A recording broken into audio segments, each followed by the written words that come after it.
This is The Baseline, discussing the hot button topics of the NBA. Welcome, everybody. You're tuned to The Baseline. Callie Warrenshaw discussing the hot button topics of the NBA. We're back at it again. Time for us to put them coats on, the scrubs on, and start dissecting the teams who are no longer with us for the remainder of the year. But it's always good, man. We like to speak of the dead because hopefully they will listen to what we have to say and therefore inject life back into their organization and teams. Again, we are ready to do the autopsy reports. And as always, man, I love rolling out the red carpet to my right-hand man, www.shawsports.net, Big Kahuna PNC, my man, Mr. Warren Shaw, repping out Fort Lauderdale, Florida. What's good, Mr. Shaw? I know that we're feeling alive because it is playoff season, but it's also good to be amongst the deadly. I love the way that you introduced and your fervor for our autopsy reports. And yes, I'm excited for us to be able to basically oscillate between the living and the dead, the nether regions, if you will, you know what I mean, of this NBA season. We have a couple of teams here, some more recently deceased. One didn't even get into the play-in situation whatsoever, and they've been gone for a little while, but we've had some big news. And as always, I'm doing it with my guys. So, you know what I mean? We're going to, like you said, we're going to scrub up, put the gloves on, dissect, get the scalpels, all the things out, all the tools necessary, and throw everything on the slab, brother, and see where it takes us to bring these teams back to life for the 25-26 season. Bro, I'm telling you, it's a sign, right? It's in the air, right? We're doing this on Resurrection Weekend. We're doing this just as Sinners has been premiered over the weekend and has been very successful. Another Ryan Coogler banger, right? Shout outs to Ryan Coogler, Michael B. Jordan, and the cast. Nothing but good things. I think Rotten Tomatoes gave it a 100%. I'm telling you, all signs point to we are relevant to the resurrection of these NBA teams to make them a part of the conversation.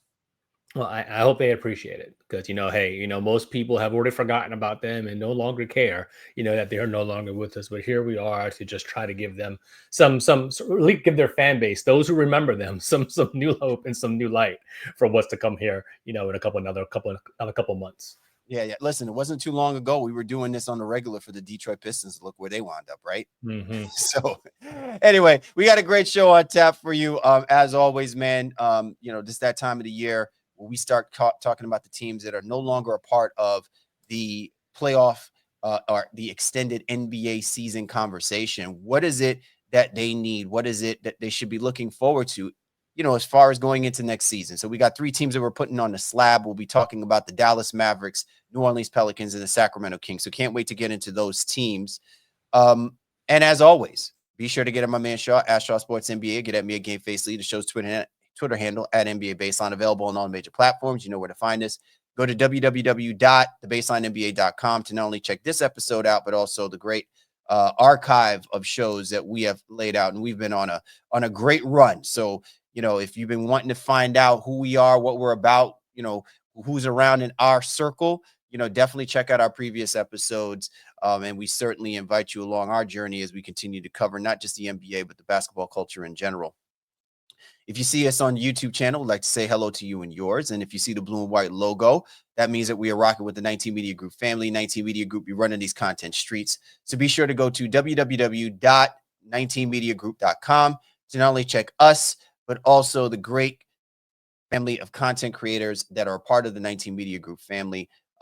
There's so much good stuff happening right now. Great storylines, great content being dropped through 19 Media. So please go check them out. Give some likes, give some comments, be a part of it, because what we like to drop is for your listening pleasure.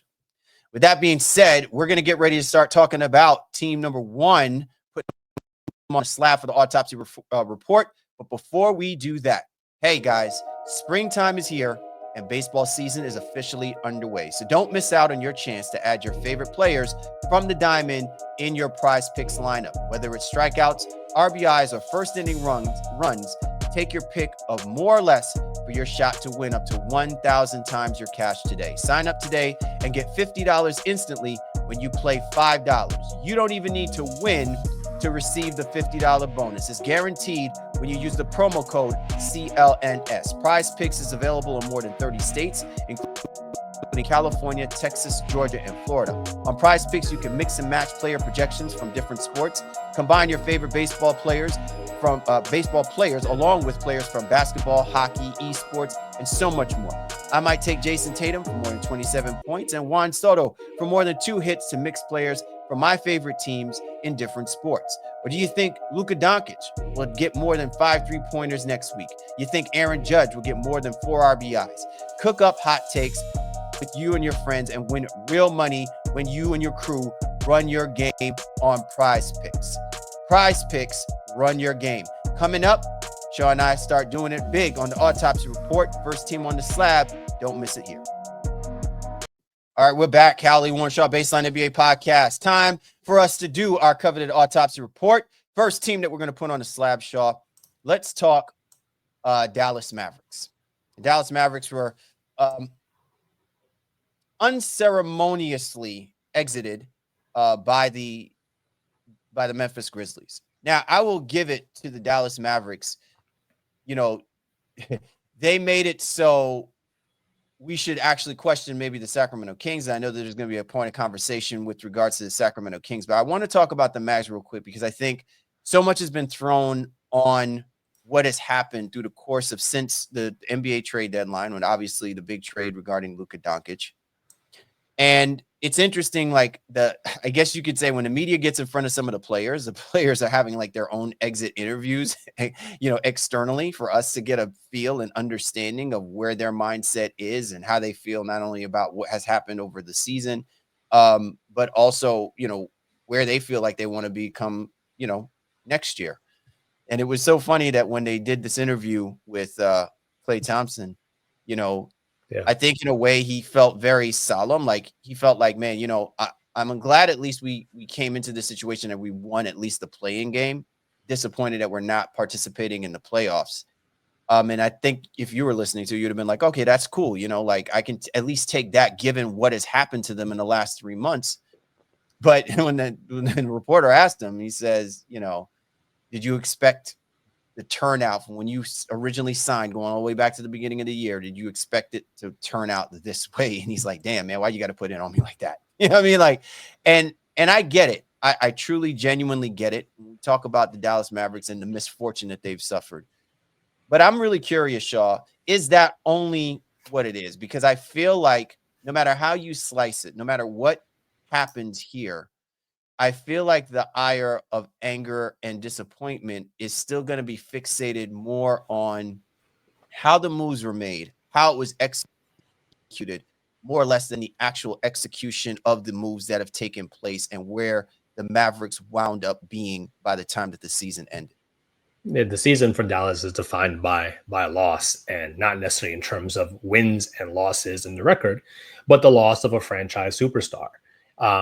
A generational talent, somebody who was 26 years old. Then the irony, as serendipitous as this NBA season has seemed to have been, they lose on the 77th day after the trade, which also happens to be Luka Doncic's number as well, too. So, I mean, all the things, all the stars aligning, I think in the most negative way. Did you pull that number out?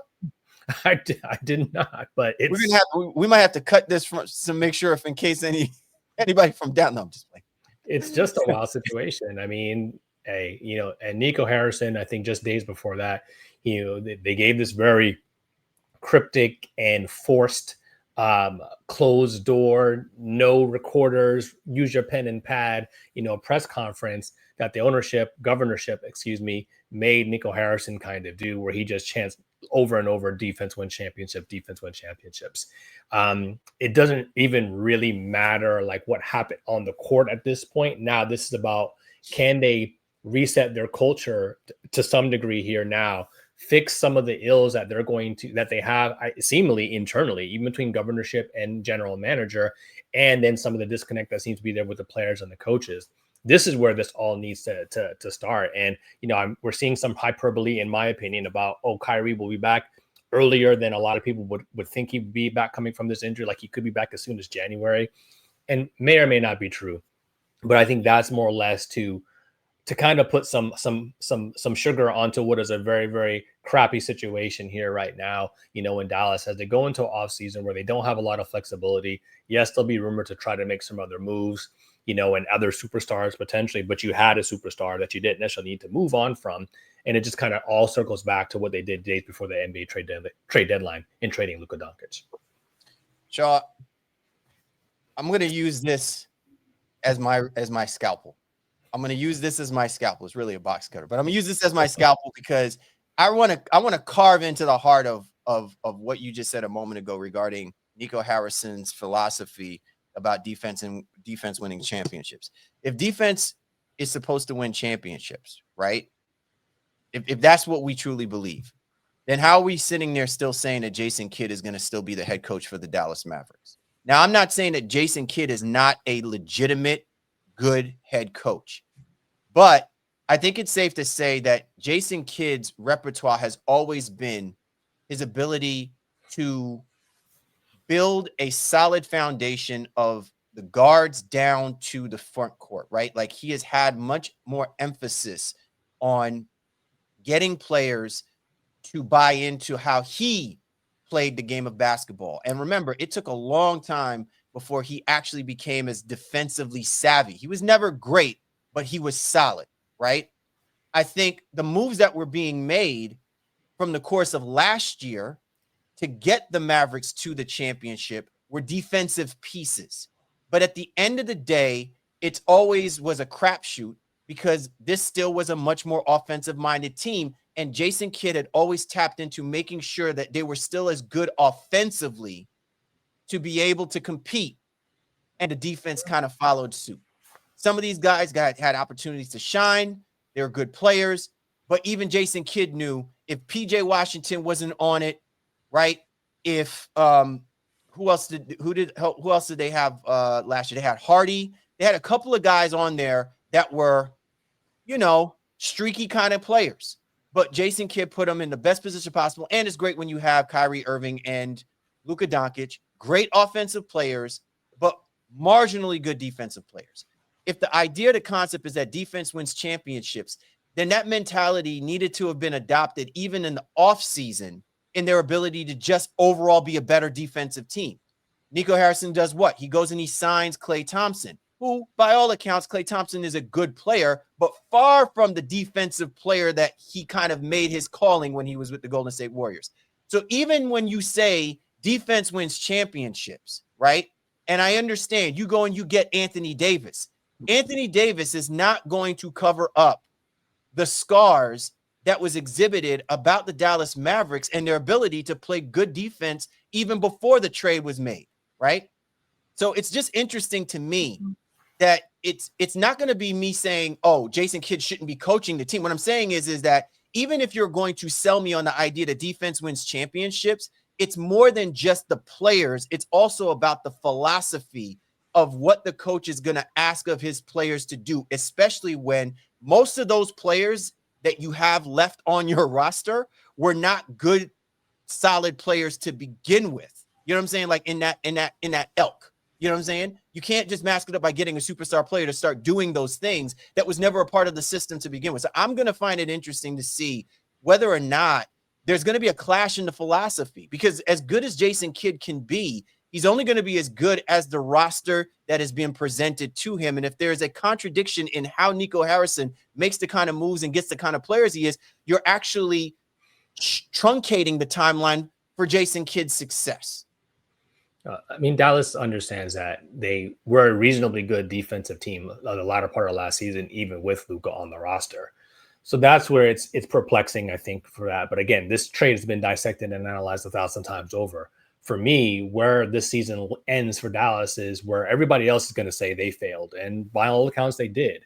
Nico Harrison is going to say, well, this is it. I should get an incomplete, because he didn't get to see his vision with Kyrie and Anthony Davis on the floor and seeing what that would do to, an increased role for Najee Marshall and then PJ Washington and Derek Lively, because again, Luka was so ball dominant. So what happens in an offense that is a little bit more democratic, if you will, sharing the ball and relying on some of those more defensive minded guys. So that's where, that's what his That's what his line probably should have been, is like, hey, I understand where y'all are saying, hey, I failed, I messed up, I traded, but because he didn't want to be in front of the camera anyway, he was going out there and just trying to get off as fast as he could with this kind of same rhetoric.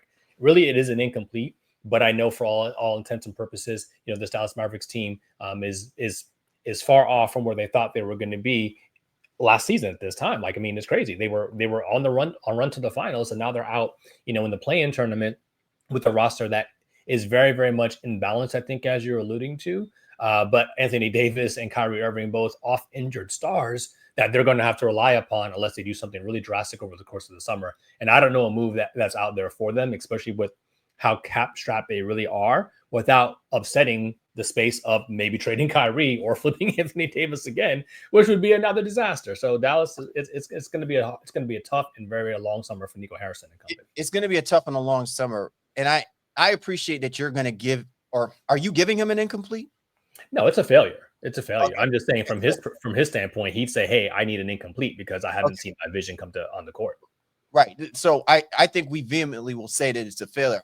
The one part that I want to add on to the reason why I think he failed is he basically, for the sake of saying that he wanted to bring in Anthony Davis, which I'm not going to scoff at that, he still wound up giving a lot of capital to other teams that are obviously utilizing what Jason Kidd spent the time and the effort.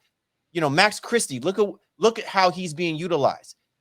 It's interesting to me that for what Nico's even belief and philosophy in giving up Luka Doncic, in the end, that having depth is what's going to get you through. And it was obviously evident, or else we wouldn't have had those weeks of us even wondering if the Dallas Mavericks would have to forfeit games in order for them to compete for the remainder of the regular season, right? So even if it was a foregone conclusion, they weren't even going to make the playoffs, right? Shout outs to the Phoenix Suns for making that come to fruition.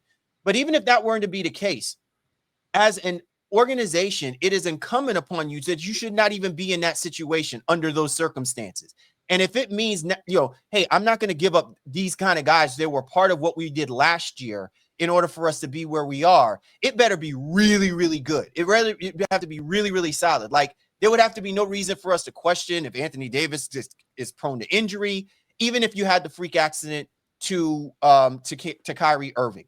And I'm just saying that he basically depleted the depth of the roster that Jason Kidd had to work with. Even if you were going to tell me that was the overall idea and plan to get such a great player, it's at the expense of, to your point now, Shaw, going into the offseason, now you got to start from scratch again, right? You got to start from zero to replenish the depth that you ultimately had at your disposal in the throes of wanting to even make this deal.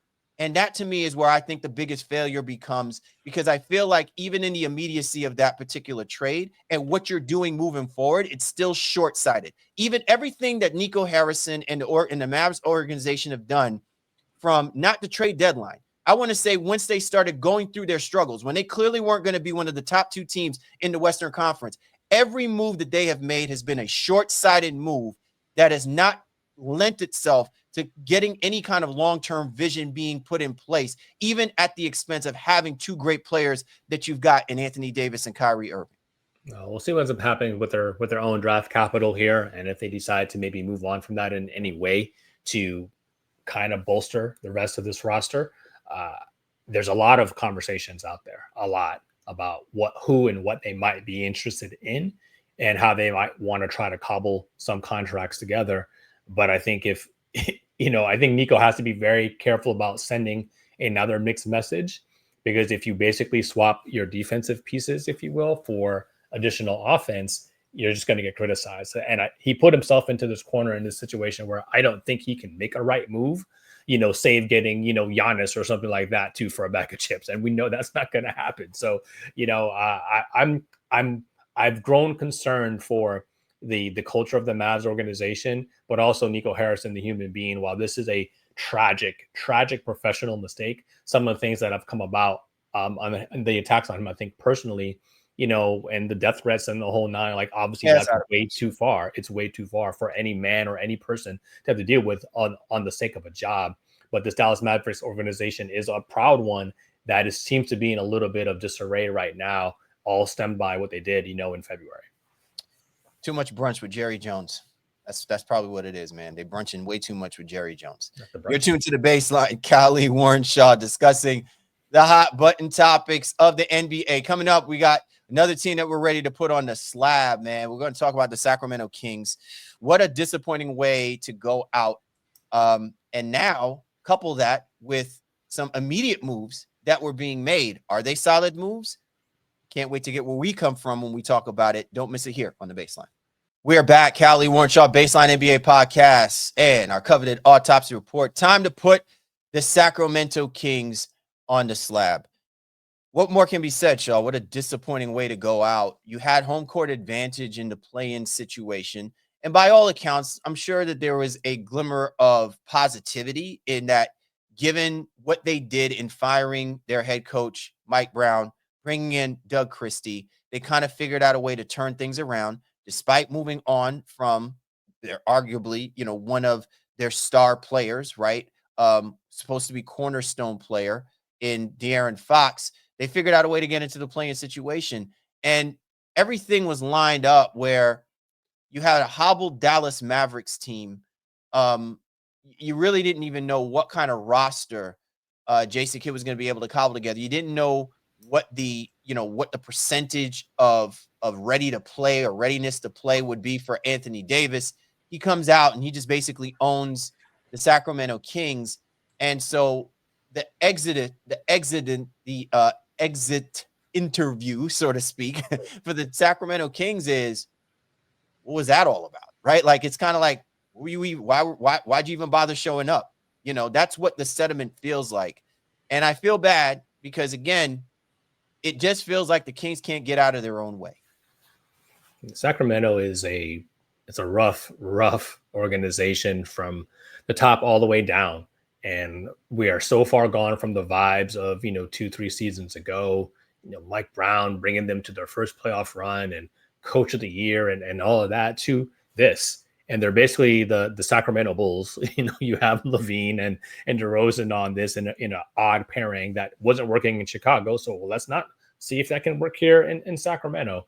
They they mutually part ways, with McNair as the general manager, and now bring in, Scott Perry.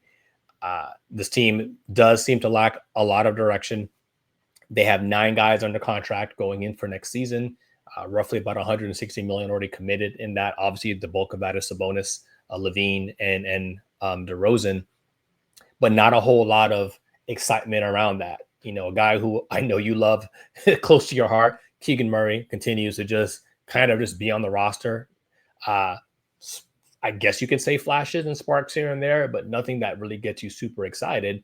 And then the rest of the team, save maybe a Keon Ellis, because of what he can do defensively, there's really not a whole lot that you're super excited about.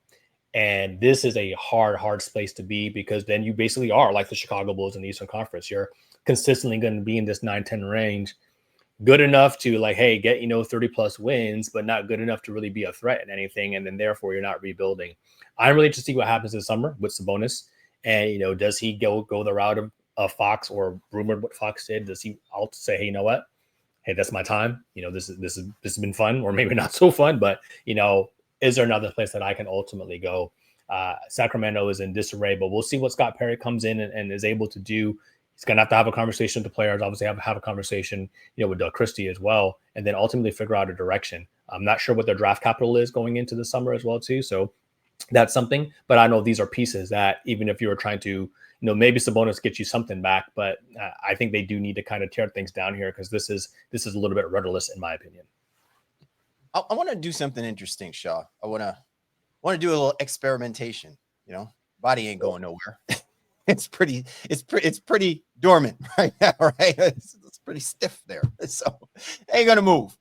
Yeah, I want to assess your confidence on some players, and when I say confidence, I mean, do you see them being the players that I guess we or maybe these GMs might imagine themselves being? In other words, how close to them are they 5 is saying they're really close to who they truly are. 1 saying, nah, I just don't see it. And I'm speaking specifically to the Sacramento Kings, right? For the team in general. So I'm going to start with Domantas Sabonis, right? He's a guy that plays the 4, but primarily was playing 5, right? Given the way that the roster was structured. He's a double-double guy, right? But yet he struggles in the playoffs. Is you think that is who he is? He's a really good, forward. But the limitations to his game do not make him the kind of player that you try to do when you've got a Jokic or that you've got a Giannis. You know what I'm saying? So how close to the 5 is he on that? Or how close to the 1 is he on that? You get where I'm coming from? That's what I want to assess that through their primary players, the 4 players that we're just talking about, which is Sabonis, LaVine, DeRozan, and Murray. I might be missing exercise a little bit, but let me say it from this vein. Sabonis is a all-star level player who does belong on a NBA roster who can contribute to winning. I think when you're trying to rely on him in the way that Sacramento is, in some semblance of an offensive hub, that's where he's going to be miscast. So is Sabonis at the peak of his powers? Absolutely. There's not a whole lot more for him to go, and I don't think he's going to regress, at this rapid rate as well, too. I think he's got another, 3 years of, 28 years old, another 3 years, 4 years of this or close to this level type of production for Sacramento. But in the role that they're asking him to be in terms of this hub, it's, I wouldn't have the confidence. So if it's a confidence meter, I'm like, all right, at this point, I kind of see what it is. It's a 2, but that's based on the rest of the roster around me. Because to me, I can't answer the question without saying, well, they made the mistake of bringing LaVine and DeRozan back together again and making that the focal point, if you will, of their scoring attack, if you will, where Sabonis is the initiator, if you will, a lot of that offense. And again, when I say the hub, is like, all right, he's the one doing the dribble handoffs, the screens and, finding Kais and cutters and kind of spraying things out, almost a la Joker. But it's not the right role based on the roster makeup, especially with the LaVine and DeRozan pairing, if that makes sense. All right. So, let's go ahead and transition to Zach LaVine. You gave up assets, right? You brought this guy over along with his money, right? And based on what you're saying, Zach LaVine is not a good fit with Domantas Sabonis. So where are we with Zach LaVine, right? He's I guess you could say an all-star, when healthy caliber kind of player, right? Can obviously be a primary scorer, right? Where is your confidence with him as it relates to, can he still give that for you? Should that be the mindset of the Sacramento Kings and saying that we want him to be that number 1 guy, right?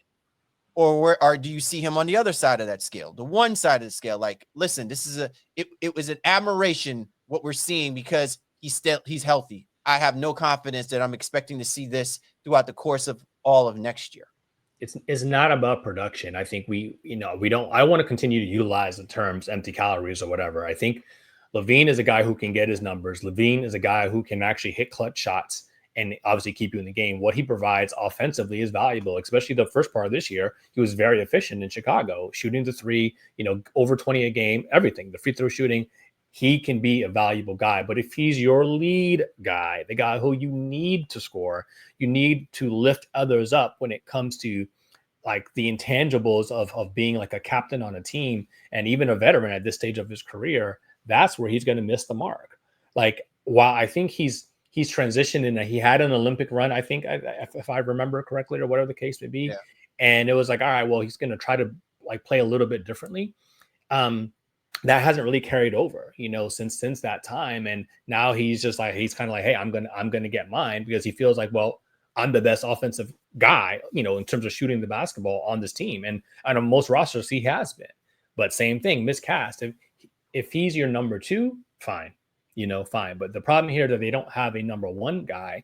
And I don't know that they have a number 1 guy in terms of the locker room and the leadership aspect as well, too. Malik Monk's another guy who I think tries to bring some of that, that swag into the space. but it's just not working, especially in the middle of the season where you had so much turmoil when you fired Mike Brown, then you had the De'Aaron Fox situation. To me, maybe maybe the better question is, well, have we seen enough? Do we have enough runway? And Doug Christie might be like, hey, I've been here, but it's not my system. I didn't get to really put it into play.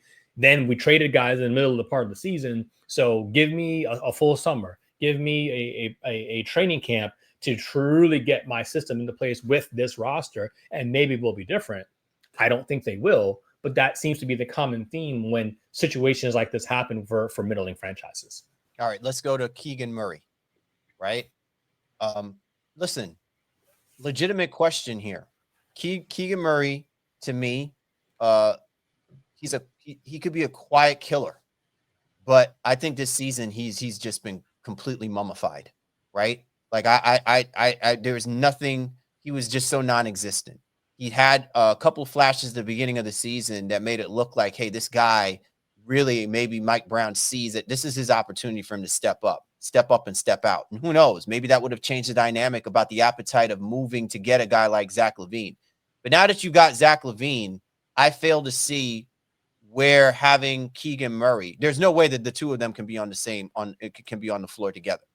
I was watching games. I was just like, he is just so non-existent. He's just camped out by the 3-point line. He's not even exhibiting a level of physicality to show marginal success to rebound the basketball. And listen, we've spoken about this. Sacramento Kings is offensively potent as they could be. They're not a good rebounding basketball team without Sabonis, right? So my whole thing is, what do you do with a guy like Keegan Murray? Because he essentially is a longer version of Zach LaVine. He can obviously be healthier, but there's no aggressiveness in him, and it might take a couple of years before you even get to that point. And I don't know where there is that priority in doing so under Doug Christie's system. Yeah, I mean, if I agree, I think in terms of the duplicitousness of LaVine, they score in very, very different ways. While Murray can spray out to three and shoot, primarily from there. The size alone makes him, and he's not nearly as bouncy as Zach is. But I think just in terms of, is it a fit? I think the answer to that is a resounding no. What happens, again, he's 24 years old. So you're like, all right, well, we don't necessarily want to give up on him, but is he really the guy? And he's the piece. And that seems to be the recurring theme for Sacramento, at least for me. So if you were trying to package Keegan, name your player, right? Would somebody say, maybe I can turn Keegan Murray into something? I don't know that it's been exactly what he's wanted it to be. I don't know that it's been what Sacramento has wanted it to be. But I think it's hard, when he was such a high draft pick, you're like, all right, well, we don't want to give up. And I think, the best thing for them maybe would be not necessarily giving up, but by getting some semblance of equity for him, whether that is in future draft capital or pairing him alongside a larger trade, that puts the organization in kind of what I think is that they want to be in a win now mode. Now, win now for them is not title contention, but it might be, all right, can we get back into, hey, we're a 4 or 5 seed and hey, we'll see what happens. But right now, this is a proverbial play-in team season after season after season with no real pathway to a future that's different than that. All right. And finally, Shaw, I want to talk about DeMar DeRozan. Yeah. Go ahead. No, I mean, I just say with DeRozan, like we say this a lot on the show, like he is who we think who he is. And at this stage, it's very much that. He can still contribute. He doesn't have an absorbent contract. He's in like 20-25 million or whatever the case to be for the next 3. He's 35. So yeah, he's aging. And he's another guy too, I think, hey, could be ripe for a situation, maybe they move on from him if they were to keep LaVine. I don't see that they get rid of all 3 of those guys and totally reset the table. But I think 1, maybe 2 of those guys ultimately, make some sense to move on from. And DeRozan, being a consummate pro, being a guy who can maybe even go and fill a high, a super high level, overqualified 6-man role somewhere for a championship contender, maybe there's an opportunity there for him as well too. But I think he was doing fine, okay with De'Aaron Fox in tow. There was obviously some bumps in the road there. His numbers were a little bit down for a good part of the season. And then, Fox left. He was kind of just him and Sabonis for a little while. Then they bring LaVine in, and it's like, all right, well, now he's back to the old ways in Chicago. And that's what I'm saying. The pairing doesn't work. And that's what made that trade so much more peculiar, because you saw what it was in Chicago. I don't know why they thought Sabonis was going to be the magic bullet to kind of fix what that chemistry lacked in Chicago, and figured that would be something that the Sacramento Kings would be able to utilize. I think the biggest question that's going to really come out of this for me in the offseason is who is the alpha in this starting rotation, right? Who ultimately should they be running through, so to speak? I'm not saying he's got to be the person taking the most shots. I'm not saying that but you can clearly tell, and even in that play-in game, you can just clearly tell that there's still no certainty about who they're going through. And they can no longer afford to hedge their bets on the players that they've got this much money invested in to act and comport themselves in that kind of manner. They have to lean in on what will make them uniquely stand out differently against the other competitors in that conference. And I think they're gonna have to own it. If the combination of Christie and Sabonis yields something, then you start from there and you work your way down. If you believe that it's the combination of Christie and LaVine, you start from there and you work your way down. And everyone is gonna have to fall in line with it. So it'll be very interesting to see. Because before, when we were talking about this, Shaw, we use even a moment ago, Nico Harrison has to know what he has with Irving and Davis, and you start from there in what you're building. And if what you're putting around them is not becoming successful for what the Mavericks are, you know that that's on Nico Harrison. He's not putting the right players around, right? No matter what happens, and we can quickly talk about the situation now with the Kings offering Scott Perry to be the general manager and head of basketball operations out there. Listen, Scott Perry has shown a track record of success, right? And this might actually be a good thing. But I think a lot of it has to be of what is the mindset that Scott Perry is going to have based off of what he's seeing and hearing from Doug Christie, if they're going to continue with Doug Christie. Now that we've got some other head coaches available out there, they may lean to someone that has a more direct philosophy of how they coach up their stars and who they think, is going to have a better impact on their star players. It's going to be interesting to see what Scott Perry looks to do based off of the decision-making that they will make on their head coaching role in the offseason. I mean, to close the loop, I mean, that's where when you do an autopsy report like how we do them, there's kind of like these commonalities and themes within them. And does change come from like the top, the middle, or kind of, the lower middle, if you will. And by that, I mean, it's like the general management, the coaching, and then the players, right? And in some ways, it's usually kind of the lower middle, if you will, because the players are the first ones like, well, that's the product. That's who needs to go out there and execute. But sometimes if you feel like, hey, you have the right mix of players, well, then is it a coaching change? In this situation, it was like, well, we've already changed the coach. All right, well, now let's change the general manager. And will the general manager ultimately decide to change the players? And that's where Sacramento is. You have 2 of 3 positions, 2 of the top 3, if you will, situations already mixed and matched over the course of just the last year alone. And you can say all 3 because they got off of Fox and brought in LaVine as well too. So they're just trying things right now. And I think now with Scott Perry being the latest try of a fix and elixir, we'll see what Scott Perry is able to do over the course of summer and how active they'll be coming up into the NBA draft and ultimately free agency this summer. All right. You're tuned to the Baseline. Callie, Warren Shaw discussing the hot button topics of the NBA. Coming up, got one more team to put on the slab.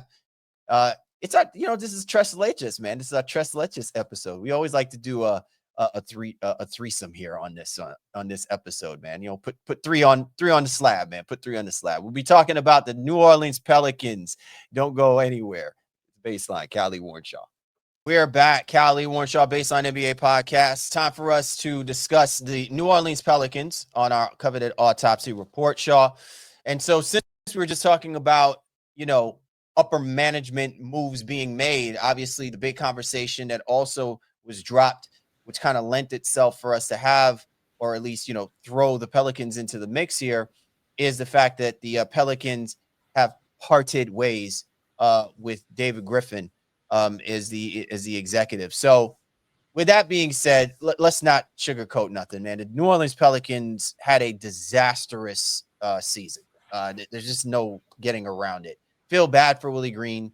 I don't think he and his wildest, imagination, given what he was able to do for the Pelicans last year, I don't think in his wildest dreams he imagined that he would have to suffer and go through what, just wasn't a great season altogether. And I don't know where you go with this, Shaw. Like, I don't know what you do about this particular scenario situation. I will say this, though, Shaw. You and I have both said that we were never completely confident about the combinations of what they had as far as rosters go, which may speak a lot more about why it was necessary for Willie Green to still be the head coach. And I think now there's that realization has to set in with regards to what the Pelicans are going to need to do to hit that reset button, but more importantly, really start being realistic about what their vision's going to be the next 3-4 years, because this right now is not sustainable with what they've been doing and how they're going about doing it. Willie Green has had a treacherous time, I think, as a head coach, trying to manage all the injuries that this team has had in the last 2-3 seasons and the entirety of Zion Williamson's tenure, with this organization. It continues, and I say this a lot on our show as well, too. You can be very easily disillusioned by stretches of games. There's been stretches and peaks for the New Orleans Pelicans who are like, oh, wow, right? 5-7 games where they look like world beaters, and then an injury happens. And I think they're at the stage here now where they no longer need to believe in those stretches of games because injuries are going to happen. Like, that is their reality. And they need to get off of these often injured guys. They did so already with Brandon Ingram, at the deadline. Whether you feel like they got enough for him, or that's a debatable question by sending him into Toronto. But the fit, and then even in terms of like the attitude that he was probably going to come back with, hey, they needed to make a move. The bones of this team right now, to me, and these are not, I want to say they're building blocks, but I think these are pieces that can play no matter who else is on the roster. And to me, that's with Trey Murphy, I think, number one, and Herb Jones. I think those two wing guys, doesn't really matter who else is around them per se. And I say that with a little bit of a grain of salt, but I think they can fit into that. You don't need to, like, Murphy got an opportunity to show and do a lot more, I think, offensively because of some of their injuries. So that's a learning thing that you, as the Pelicans, have kind of in their back pocket, but he's not a number one guy, right? But I think you keep those two pieces for sure, and then figure out everything else. Do you need DeJounte Murray on this team who you just got? Remember, he got injured in the beginning part of the year and then got injured, ultimately have a season-ending injury. The CJ McCollum conversation has been brought up, ad nauseum. And then the biggest domino that's going to drop here is with the dismissal of David Griffin is the rumors that Joe Dumas is being brought in to shop Zion Williamson. And whether or not you believe that to be true or not, it is the biggest question the Pelicans ultimately have to answer this season. Are they going to give this another year with Zion, or the ship has run its course and it's time to try to move on and reset this organization? I don't have that answer, but I'd be interested in to think, your thoughts on that. Should Joe D move on from Zion, and are there good opportunities for Zion elsewhere? Looking near and far, huh? I think I see that boat taking off over there by Chelsea's pier, bro. The port of Louisiana, really. Yeah, Look, man, we've had these conversations so many times, and people probably have said, "Oh, Cal, I think you just hating on Zion." It's like I'm not hating on Zion. I think Zion is a great player. He is a great player when he's healthy, and more importantly, when his mind is right about his approach to the game. I speak about this in the sense that, like, we all in our everyday, we don't have the luxury of having the person that we always want to work with that's going to help get us to where we need to be, right? We're sometimes going to work with people. We're going to be next to people who we may not love, like we will never hang out, but I know that when we get things done, things come out good. But it's also recognizing where your role is, right? And what was one of the things I remember that we were chilling with one of our very, good friends, our boy Nunzio, who was a feverishly, like, he was pro Zion Williamson.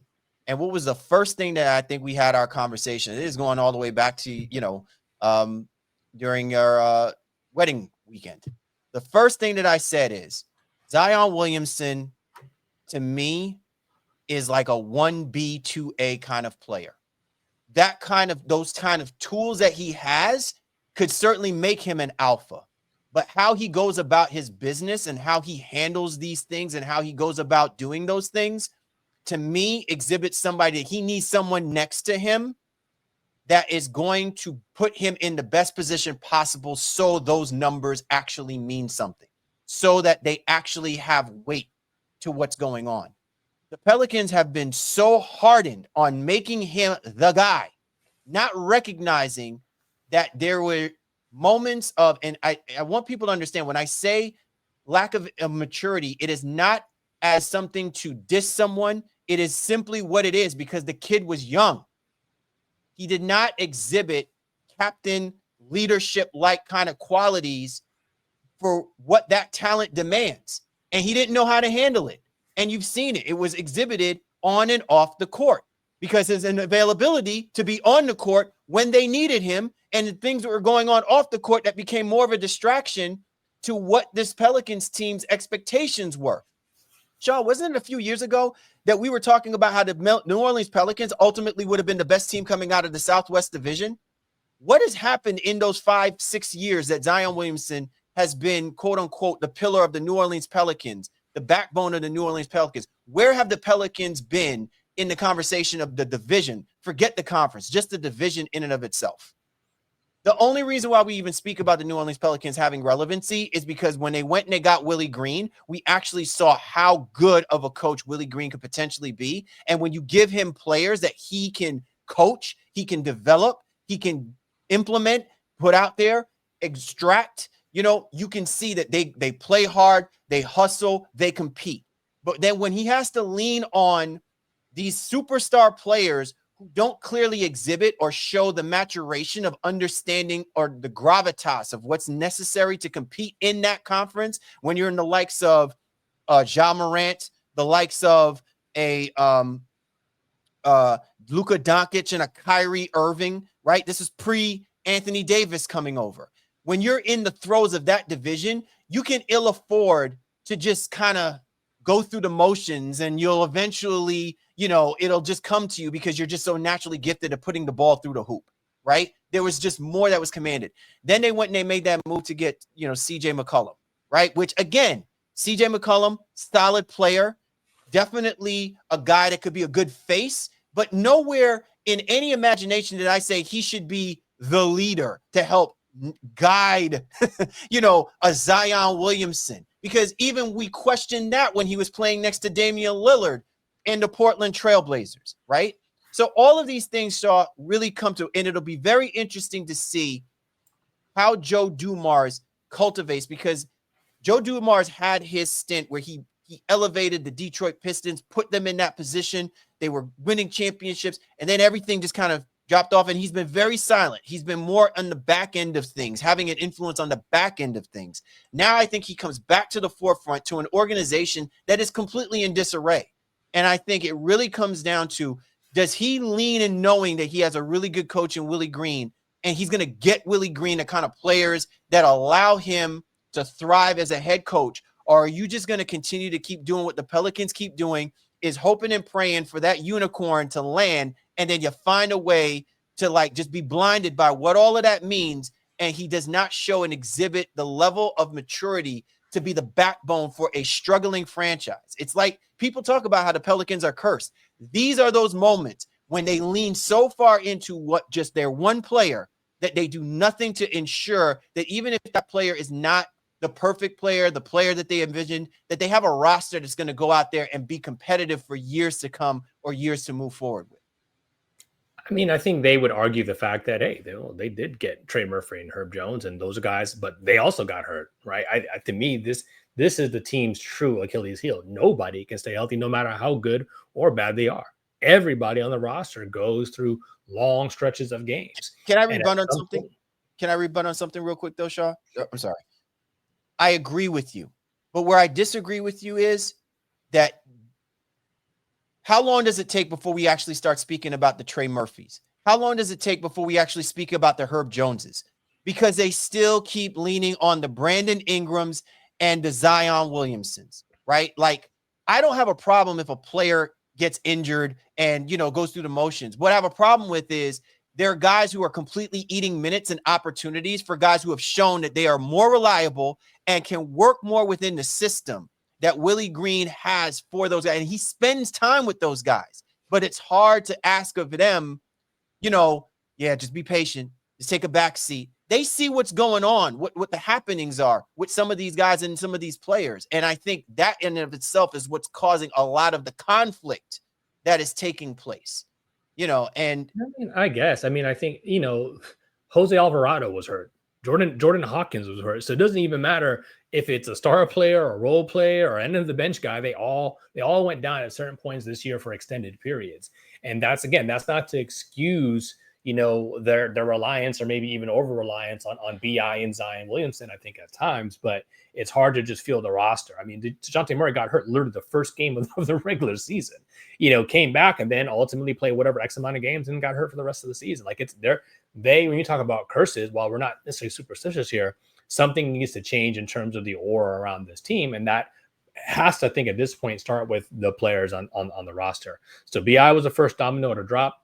Zion is probably the second one, but they also have a very good chance at a very high draft pick. That is the only salvaging point, I think, out of this very, very dreadful season where they were like 25th, I think, in offense, 29th in defense, and 29th in net rating. Like, they just were getting their doors blown off, the majority part of the year. And that's a lot has to do with those injuries. So if they end up with a top 2, top 3 pick, maybe that's how they reset the franchise. Maybe that gives Joe Dumars even more confidence. In essence, all right, you know what? The Zion sweepstakes are open because they'll have the draft lottery coming up here in a couple of weeks, and then that might help them set a direction in terms of how fast they want to try to put accelerant on what should be a rebrand and a more or less a rebuild of this entire. I'm going to put you, Sean. I'm going to put you on the spot. Do you think that they should move Zion Williamson? Forget the draft, forget all of that. Do you think that they should move on from Zion Williamson? Yeah, I do because here's the situation. You don't want to be the guy that trades a talent of his own. So what happens? You trade him and all of a sudden he stays healthy for 65, 70 games like he was last year. And then, maybe that becomes more of the that's the fear. That's what David Griffin was contending with. But Joe Dumars didn't draft Zion Williamson. So if I'm Joe D, it's like, I have no affinity to this guy whatsoever. Let me go out here and again, you can't make a bad deal per se. But if you get, draft equity back or maybe another young superstar, not young superstar, but a young talent that you can build around alongside some potential draft picks to reset the proverbial cupboard here, then yeah, I think you do that. And that's the beauty of coming in now and being hired in this position. You don't owe any of these guys anything. Right. I understand that. But I also understand, this is what I come to understand as well too, Shaw. There comes a point where even, let's say that you're trying to build a culture, whatever that culture is, you've already seen where that one person is as an individual, what that could mean to whatever the potential culture is going to be. And you can already tell whether or not that is or isn't going to fit. It's not about, it's to some of these organizations, probably more about the money. It's more about what the history has spoken to, because the Pelicans have obviously been a part of the wrong side of history when it comes to their superstars and the malcontent that happens when superstars no longer want to be a part of that organization. And I'm sure that has all of these executives trembling in their knees. Anyone who assumes that role or position, the Griffins of the world, don't want any part of it. They want to still make it a likable destination. There just comes a point, man, where you got to be like, look, great player, I want to see you thrive, and maybe this will help you go do that. Maybe this will change your perspective. But I can't worry about that, because any and everyone else that I have on this roster or is going to be on this roster, I can't see where you're going to have a positive influence on what they're doing. It's not to say that you can't do that for other players and other organizations. And I think if you're the Pelicans, you've got to start from there. They may not even realize it, Shaw. This is a great window that if you want to kind of establish that, set that precedent, you want that to be about, I'm not putting it on the players to help set this tone. I'm going to put it on Willie Green. That's why there's something that's good from what he does when he gets the opportunity to do it. Make it happen, because at least he's proven a track record that guys will play for him. And I think that's where you want to start. But you can't tell whether or not that is or isn't going to be the case when you're always capitulating to what your superstars kind of go through, and you're not seeing where it resonates to the rest of the team on how they're going to approach the offseason, how they're going to approach. You get what I'm saying? And I think that's where it starts. I think, like, if you got two quality players in Trey Murphy and Herb Jones, look at what the dynamic of that relationship looks like with him and Willie Green, and you start from there, because that will have an influence on whoever it is that you get from your lottery pick.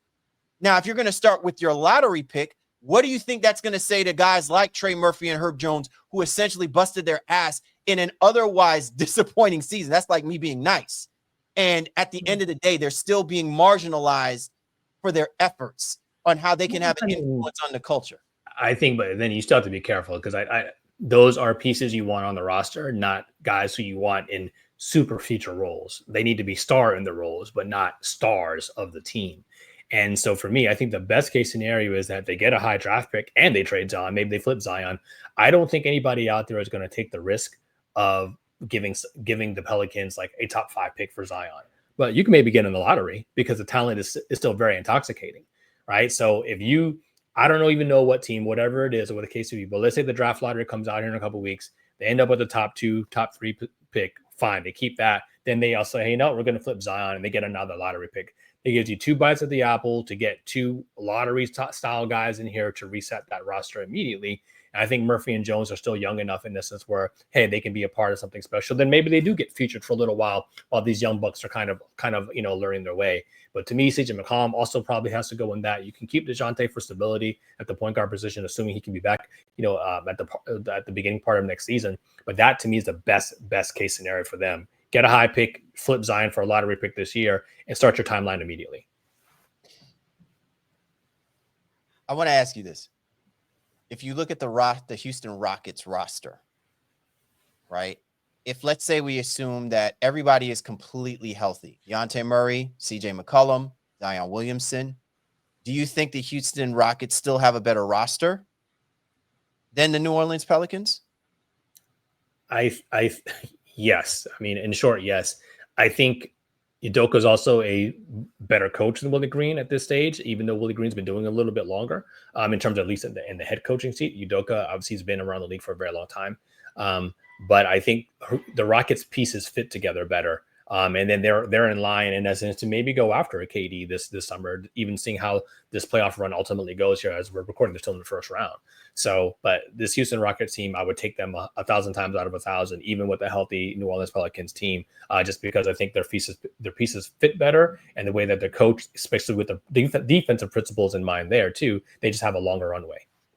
I think to end this part of our show, I'm thinking maybe we need to start doing some blood transfusions, maybe infuse a little bit of Rockets blood into the Pelicans. You know what I'm saying? Maybe infuse a little championship DNA in some of these teams that we've been autopsying, man. Maybe that might have a little bit of an influence. They absolutely could need it, but they may be just getting new blood in terms of new players, period.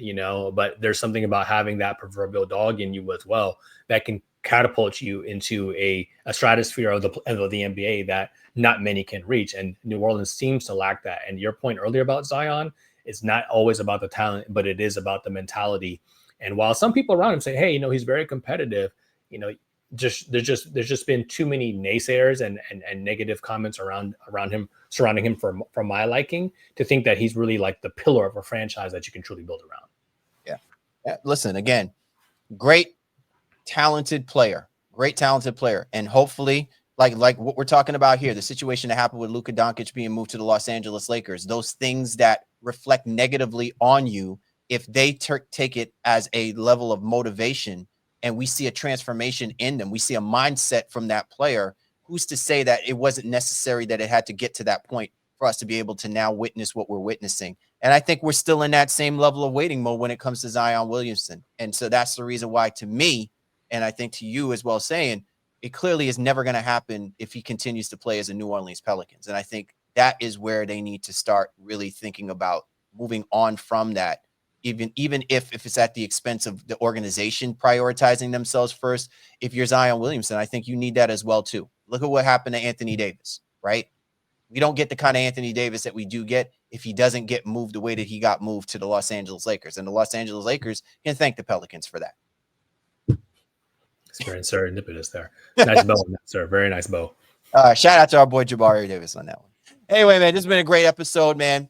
Good stuff all around, as always, man. I like when we, whip out the tools for us to carve up a couple of these teams. I got to make sure next time around, though, I find a legitimate scalper. This box cutter might not cut it. Yeah, you're out here doing like Dexter style, like yeah, man.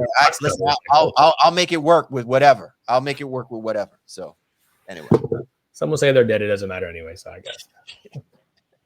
Anyway, great show, man. As always, man, we appreciate you and yours. Let us know your thoughts, man, where we are with these three teams that we just finished autopsying, and we definitely have some more teams to put on the slab.